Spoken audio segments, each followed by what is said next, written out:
If you clicked on this video seeing the title about being a passenger princess and you were like, what the fuck does that have to do with manifestation? That's what I'm here to answer for you. Before we get into the video, hey legends, I'm Cerise. I'm your self-agency and manifestation mentor, and I help you decipher the nuances of manifestation from both the law of assumption and the law of attraction because there's a lot of information out there that's either overcomplicated or oversimplified. And I've learned a lot of things the hard way so you don't have to. We're all about manifesting smarter, not harder on this channel. All the ways in which I can guide you from my 22-page ebook all the way to one-to-one coaching and everything in between, like my workshops and, of course, the Cheat Code Academy are linked in the description below. And if you get anything positive out of this video, don't forget to like, share, comment, and or subscribe. It just helps push my videos out to more people. And if you'd like to comment below to help me with the algorithm, but you don't know what to comment, just put a sparkle emoji because we're creating literal real world fucking magic on this channel. As the ultimate passenger princess in my 3D life, as someone who's in my late 30s, doesn't drive, doesn't actually know how to drive, doesn't have a learner's license, like even the theoretical license, none of that.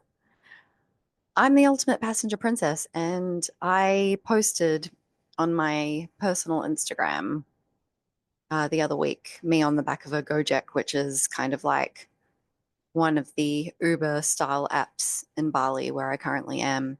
But I was on a motorbike, a little video of me being like passenger princess for life. And it made me think about the fact that when you're manifesting, when you're consciously manifesting something, or even if you're just, a lot of people are consciously manifesting without even realizing it because they're just choosing what they want and they're accepting that it's theirs and or just refusing to believe that they are unable to have what they want. I, have talked in the past about how all you have to do is decide. You don't have to believe that you already have it. You just have to decide that that is yours now. That thing, personal situation that you want is yours, and then go along for the ride. And when I say go along for the ride, I don't mean checking things constantly, doing what you think is the logical link to your manifestation, which is often the opposite of what you should be doing, at least in that moment that you feel the urge to do it because you're chasing a fleeting dopamine hit out of a place of from a place of fear that if you don't do something that seems like the logical link to your manifestation, then you're not going to get it. I don't mean posting thirst traps. I don't mean any of that. I mean living your life as if you already had it, which would be, and a lot of people struggle with that, so I am going to elaborate. If you already had the thing you wanted, you would not be stressing about it. You would be doing whatever you can do in the now moment to enjoy what you can now in the 3D, what's already showing up favorably in the 3D, whoever's showing up favorably now in the 3D. You would not be anxious and neurotic.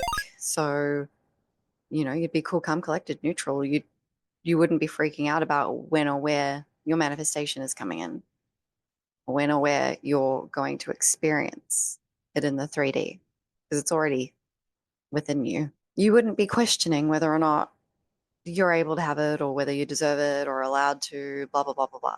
You wouldn't be doing any of those things. Funnily enough, my manifestation cheat codes cover that. I tell you what they are here for free: nervous system regulation work, self concept work, feel good things, doing things you enjoy that are unrelated to your manifestation.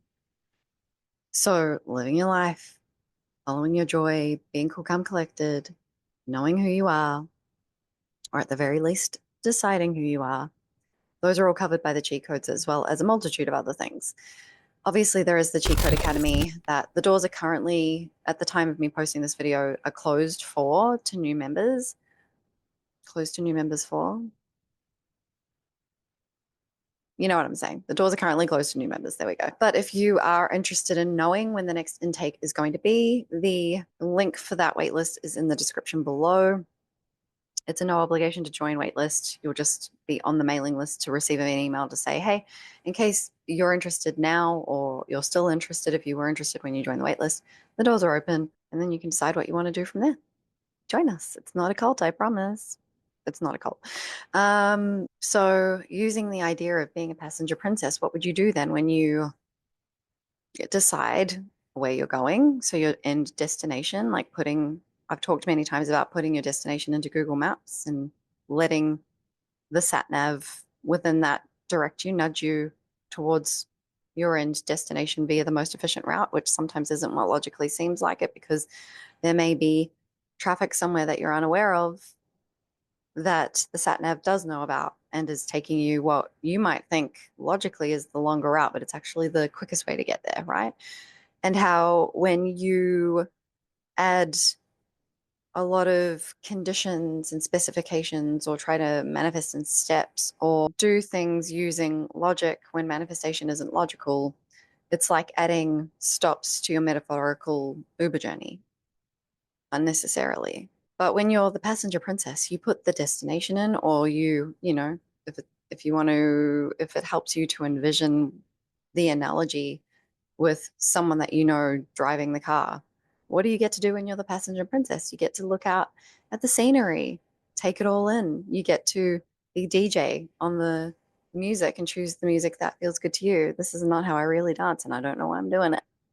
You get to read a book. You don't have the pressure of having someone else in the car to look after. You don't have the pressure of getting somewhere by a certain time or making sure that you're taking the right route, right? None of that is your responsibility when you're the passenger princess.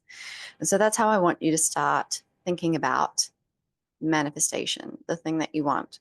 You've decided what you want now. That's all you have to do. That video, again, all you have to do to manifest is on the end card for you to watch after this.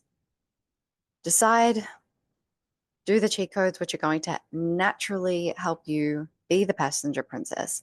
Enjoy your life and the things that you can enjoy and the people that you can enjoy who are showing up favorably already in the now moment.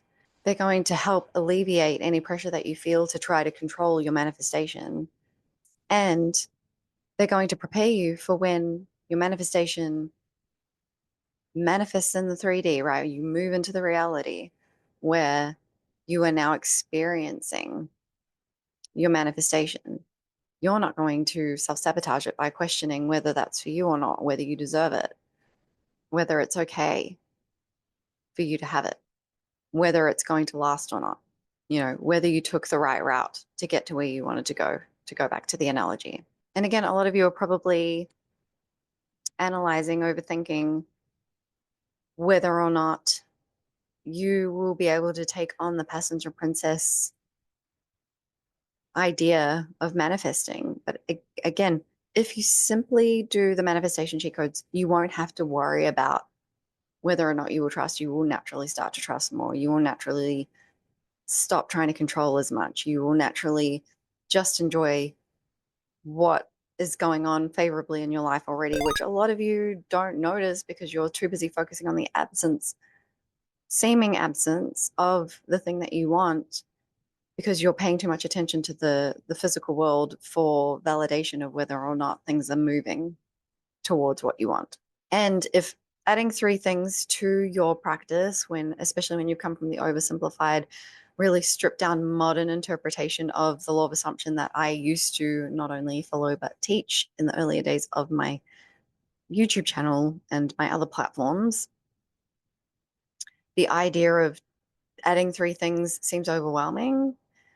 At least start with the nervous system regulation work. When you can create some neutrality and some cool, calm collectedness within your nervous system, the other two things are not going to seem as overwhelming. And when you start to feel better than the heightened feeling a lot of you have been running off chronically to the extent of not even realizing that you're actually running off anxious energy, for example, you're going to want to keep feeling good. You're going to want to enjoy your life more. But when you have an out of whack nervous system, a lot of times you will betray yourself. You will not take care of yourself the way you should, like love yourself the way you want to be loved. Remember what I always say, what you fill your own cup with is what overflows out and then projects out into your world and onto the people in it. When you're feeling anxious or very low mentally, maybe in a bit of a depressive state, you don't want to love yourself, show yourself love, care for yourself, eat right, sleep right, do things that you enjoy because you don't really feel like those are a priority because your body's in fight or flight. Or it could even stem back to just feeling like you don't deserve it. right? And I you don't need to really delve into like where that feeling stems from or anything like that. Because what happens when you do the cheat codes is you reprogram what was programmed by those events without having to rehash them. So it's not spiritual bypassing.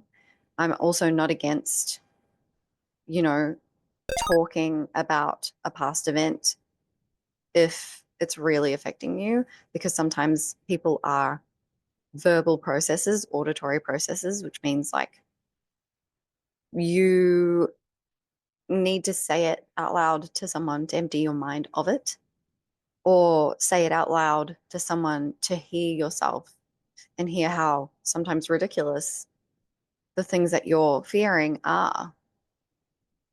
I can walk around my apartment and have imaginary conversations to try and do the same thing. For me, it doesn't work that way. I only feel like I'm emptying my mind of it and can release it sometimes. Sometimes I can do it on my own without talking to myself around my apartment, just by going, okay, it makes sense that I'm thinking or feeling this right now based on my past experiences or even just my primal physiology. I don't need to know why my primal physiology is doing that, whatever, but it's not who I am. I am the version of me who gets to have what I want. And I can release those things. That's a longer version of what I would even say to myself in those moments, right? And even now, I don't even really say that to myself. I'm able to kind of just naturally zoom out and realize what's going on and have it not bother me for the most part. And then if it does, I have those tools. I have that way of explaining it to myself. I have the nervous system regulation. I have the feel good things. In the Cheat Code Academy this month, we did a workshop helping you cultivate your feel good things, because a lot of people don't know what even makes them feel good. A lot of people have given things up to latch onto their manifestation, or to, you know, when they became a parent or had other responsibilities come into their life, they stop doing those things, and they forget. Like, I've had conversations with people here in the villa where they don't even know like what they enjoy anymore, and I've kind of talked them through that. If you knew who you were, you would value a good night's sleep. You would value eating more closely to nature. You know what I mean? Not that you have to eat whole foods to reach your body goals, for example, but it is a 3D way in which you can show yourself love, respect, care, right? If you knew who you are in that, and had decided that something was yours and that was that, you would enjoy things in your life now, because you wouldn't be agonizing over whether or not that thing, personal situation, is coming in. So the cheat codes are really just a way of getting you into the habit of that without relying solely on your thoughts to get you there. And trust me, just like everyone who does trust me enough to implement those things, you'll never want to go back. And when I say you'll never want to go back, I don't mean that you'll consciously always have to be going, what can I do? Feel good things, nervous system regulation, blah, blah, blah. It will become natural for you to do those things. It will be natural for you to stop entertaining the versions of things, people, and situations that aren't showing up just yet the way you want. And it's not that you are saying, oh, I don't want that thing, person, or situation anymore. It's that you, in that moment where you're choosing not to entertain the versions that aren't showing up the way you want, is that you are inadvertently choosing the versions that do show up the way you want. So if you love the idea of being a passenger princess, if you're like, Cerise, I fucking wish I could be, implement in my manifestation cheat codes. Honestly, they have changed my life. They have already started to change the life of the people in the villa that I have started interacting with, who have started implementing them. A few of us went up on the rooftop in the morning yesterday and did some breath work for 10 minutes. Everyone was like, I feel like a changed person. And again, they've started implementing using the kind of framework that I put into the Find Your Feel Good workshop within the Cheat Code Academy, have things that they are starting to do here while they're in Bali already, and not waiting until they go back to wherever they flew in from, but also things that they're going to implement when they get home. And yeah, it's actually been a really awesome shift, and to hear the feedback, just to see the positive shifts that people are already making. It's awesome.